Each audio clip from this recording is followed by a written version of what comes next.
El tema que tratamos con Pablo Caruso, que es el tema de la liberación, ayer lo tratábamos con Néstor Espósito también, el tema de la liberación de los integrantes de Revolución Federal. A ver, muchacho. A ver, Cristina, uno puede tener el análisis que quiere hacer sobre las causas que la acusan, ¿no? Donde se la acusa de... y uno puede decir, bueno, la verdad es una perseguida política, el lawfare, todo esto que conocemos, y otros dirán, no, es una corrupta. Ahora, que la víctima tampoco tenga justicia, es como mucho. Porque claro, Cristina no tiene justicia cuando es acusada y no tiene justicia cuando es víctima. Claro. Cuando alguien le gatilla 2 veces en la cara, tampoco tiene justicia sobre eso.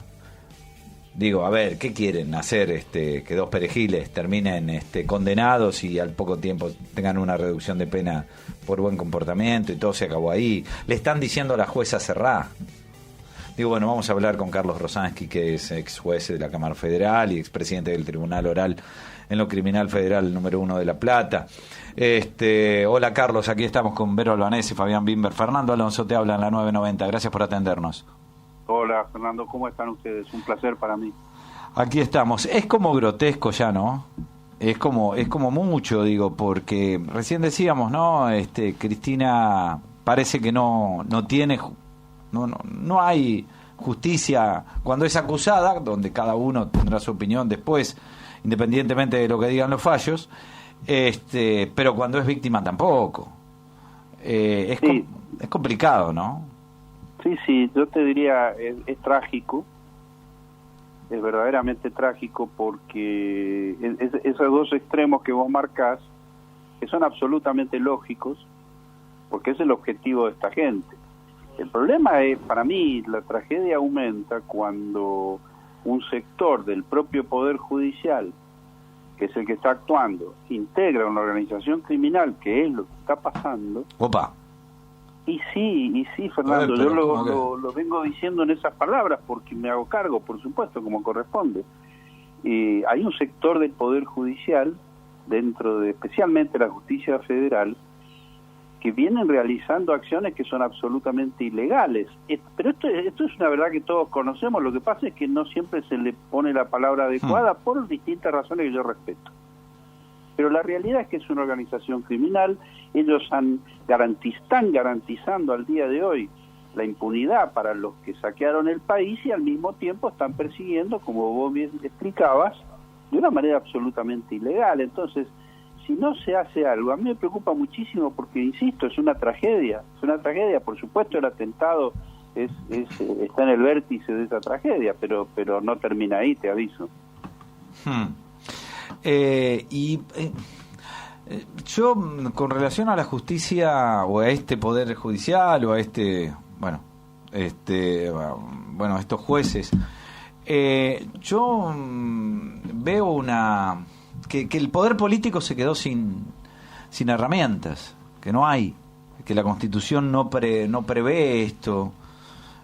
Cuando vos el Congreso no te da las herramientas para para hacerle un juicio político a los integrantes de la Corte, porque en algún momento, y esto pienso yo y te consulto, vos que sos un especialista en el tema, digo, en algún momento se pensaba que la depuración del Poder Judicial era mirando hacia Comodoro Pi. Ahora, cuando vos tenés que ahora te cierra por qué el presidente de la Corte termina siendo presidente del Consejo de la Magistratura para conservar en la Sala 1 de la Cámara Federal los jueces que de alguna manera tratan de que tengan cierto límite la investigación del atentado a la vicepresidenta, uno tiene que pensar que la depuración del Poder Judicial tiene que arrancar desde la cabeza máxima, ¿no? Sí, yo en principio no estoy de acuerdo con el argumento respecto de las herramientas. A ver, pero no hay, Carlos, no hay. ¿Cómo aprobás un juicio político a los integrantes de la Corte en el Congreso?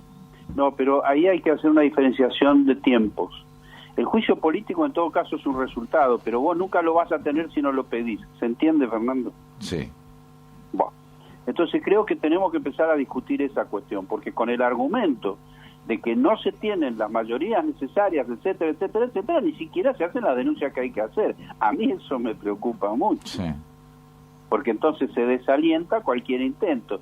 Y volvemos a la Constitución, está más que previsto en la Constitución, porque la Constitución Nacional tiene toda una construcción dogmática que presupone que todo funcione, ¿de acuerdo? O sea, los 3 poderes, la división de poderes, etcétera. Una de las cosas que presupone es la honestidad de cada integrante de los 3 poderes del Estado. Nosotros estamos viviendo un momento en los cuales, por ejemplo, uno de los poderes del Estado, que es el Poder Judicial, tiene en su interior una organización criminal, que se podría, si hubiera voluntad, se podría fácilmente describir. Fíjate una cosa, un detalle, Fernando. Hoy el propio presidente tuiteó acerca de lo que hizo esta gente, esta banda de la Sala 1 de la Cámara Federal. Y lo censuró. Vos hablabas recién de eso, ustedes están hablando de eso. Sí. Censuró hablando de los 2 jueces, Bruglia, Bertuzzi, agregamos Llorens. Sí. Pero Llorens es el que jugaba al fútbol en la casa de Mauricio Macri, en la Casa Quinta. Sí, sí. Por lo tanto, la vinculación, insisto, es evidente. Lo que pasa es que ahora ya se está tornando obscena porque ellos están doblando la apuesta todos los días. Y tengamos mucho cuidado y prestemos atención y usemos las herramientas lo antes posible, porque mañana la van a terminar condenando a Cristina o vamos a vivir situaciones muy, muy desagradables. Yo te insisto, no es que no hay herramientas, simplemente no hay decisión política de usarlas. Qué cosa, ¿no? Qué cosa viniendo de donde viene el presidente, ¿no? Qué cosa. Y en un gobierno que ya tiene 3 años, porque uno puede pensar, como todo gobierno se desgasta, ¿en este tiempo también vale la pena hacer el intento? Mirá, 100%, por favor, tenemos un pueblo que es más, lo hemos tenido, escuchame, es el único país del mundo que pudo juzgar y condenar a los genocidas. Videla murió en el baño de la cárcel, Fernando. Sí, claro. Sí, entonces, ¿cómo no vamos a ser optimistas? Optimistas respecto de los recursos humanos que tenemos en la Argentina. Ahora, si vos no tomás las decisiones políticas que corresponden, porque además vos hablabas hace unos minutos sobre el Poder Judicial en cuanto a la reforma. Yo te diría, en lo personal, hace ya varios días, llegué a la conclusión de que ya no tenemos que hablar más de reforma. El Poder Judicial no hay que reformarlo, hay que cambiarlo, Fernando. Esto que vos decís, acá no hay que reformar el Poder Judicial, hay que cambiarlo, pero ¿cómo es eso?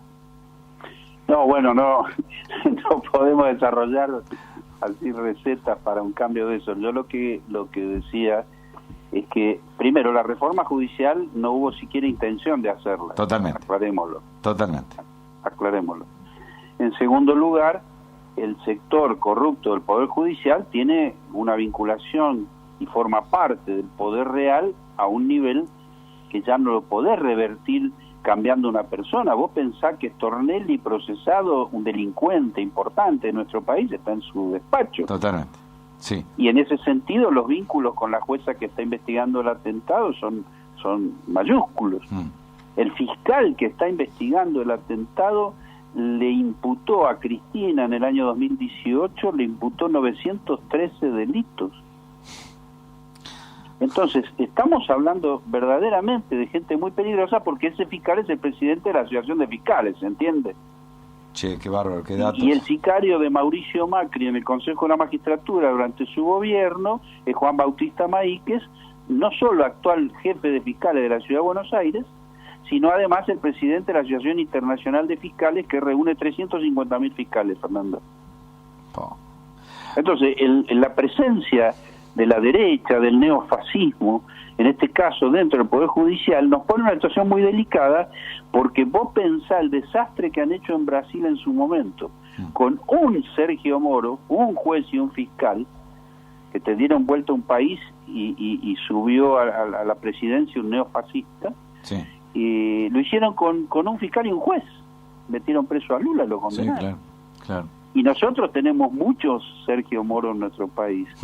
Empezando por la Corte Suprema. Entonces, hace falta una reflexión que no se está haciendo y que tiene que asumirse con la responsabilidad que significa poner el nombre a las cosas, porque estamos jugándonos mucho todos nosotros, ¿viste? Fueron muchos años de resistencia para poder tener la democracia que tenemos. Y bueno, no es justo No es justo que sigamos teniendo los jueces y fiscales que tenemos. Entonces, cuando yo dije cambiarlo, no quise... O sea, yo digo, hay que cambiar el Poder Judicial, muy bien. Lo que hay que hacer es retener a aquellos jueces y fiscales honestos, que hay muchísimos que trabajan todos los días, pero que están inmovilizados por la banda de criminales que a su vez son los que dirigen la cuestión. ¿Se entiende? Está bien, pero reitero, vos decís que no hay que quedarse con que uno no tiene los votos en el Congreso para Exacto. cambiar esto. Okay. Exacto. ¿Qué se hace entonces? ¿Se moviliza? No, yo la aclaración que hago es la siguiente. Me parece un error estratégico fundamental no enviarlos, dejarte de tener iniciativas de cambio porque vos ya hiciste la cuenta de los porotos que no te van a alcanzar. Número uno, esto es como un concepto. No, pero esto está bien, y supongamos que envían los proyectos, no salen. No, pero no es solo esos proyectos, Fernando. Yo te pregunto una cosa. A ver.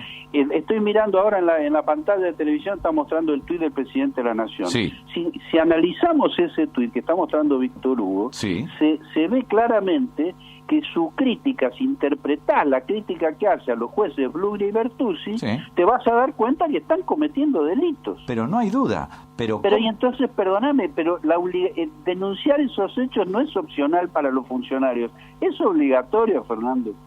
Está bien, ¿eh? Entonces vos no podés sentarte a decir, no voy a denunciar porque no tengo jueces que vayan a analizar la denuncia, porque además te puedes equivocar. Te vuelvo a decir, hay muchísimos jueces que estarían felices si se los apoyara para que hicieran las cosas como hay que hacerlas. Y no los vemos porque no estamos viendo realmente, estamos viendo el bosque. Vos estás diciendo que el presidente salga de la declamación. No, es imprescindible porque estoy interpretando, lo estoy mirando ahora, pone los jueces Leopoldo Bruglia y Pablo Bertuzzi deberían estar solo en los tribunales para los cuales concursaron. Y te cuento que ni siquiera se pusieron a investigar porque en realidad Bertuzzi ni siquiera tendría que estar en el tribunal oral de donde se fue a la Cámara Federal. ¿Sabías eso? O que lo llevó Macri a la Cámara Federal. No, pero antes de eso él estaba en un tribunal, ¿sí? Sí, ¿y qué? ¿Tampoco? Bueno, él no concursó para ese tribunal, te lo informo porque él concursó para la Ciudad de La Plata, donde yo le tomé juramento como juez de cámara, yo era el presidente del tribunal. Por lo tanto, esas irregularidades, porque él consigue ese traslado, porque justamente yo lo había denunciado, Fernando, él vino a sabotear los juicios por delito de lesa humanidad, es decir, hay muchas historias atrás, pero tenés que estar dispuesto a afrontarlas desde el poder político. Lo hizo Néstor Kirchner con el 22% de los votos y nos cambió una Corte Suprema, ¿de acuerdo? Bueno, qué sé yo, la derecha no estaba institucionalizada a través de un partido. No, está bien, pero acá no estamos discutiendo eso. Néstor Kirchner no se sentó a contar por otros, ¿eh?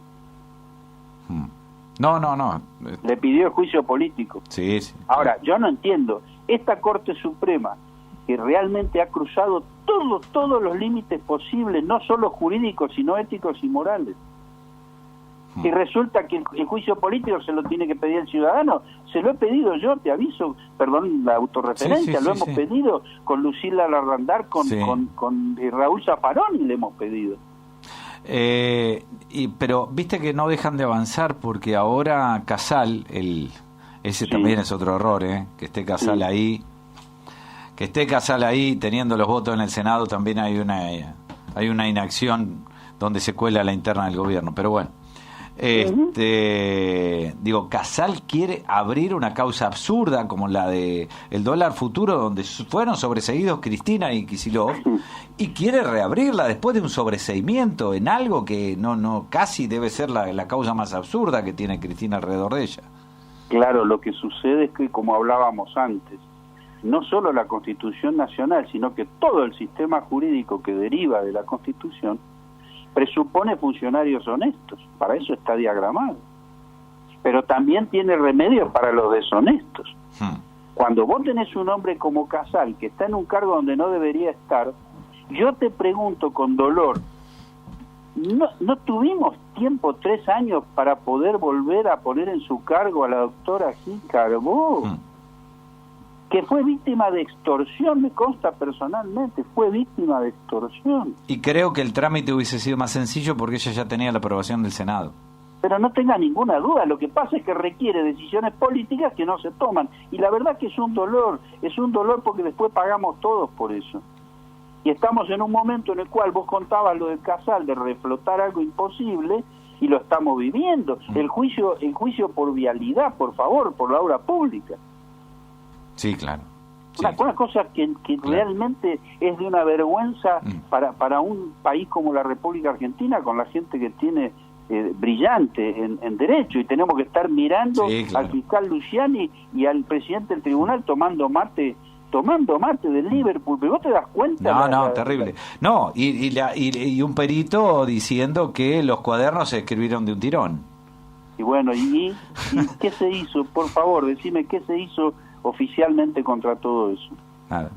Carlos, gracias por ayudarnos a pensar tanto y toda la lucha que llevas adelante siempre. No, al contrario, te mando un abrazo y al equipo, gracias. Chao. Es por acá, encarando el camino correcto. El camino correcto.